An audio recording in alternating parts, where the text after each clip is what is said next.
In this video, I will show you how to add a custom thumbnail to a YouTube video.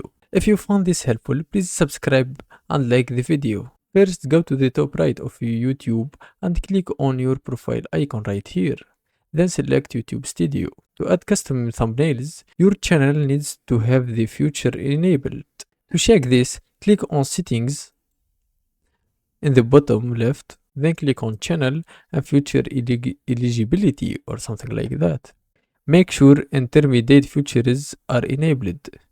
You may need to verify your phone number and have standard features enabled.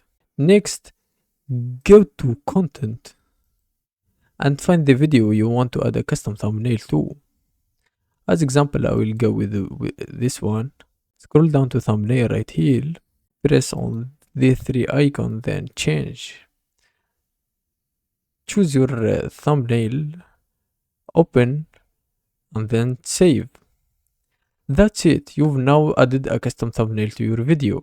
If you found this guide useful, please like the video and subscribe. Thanks for watching.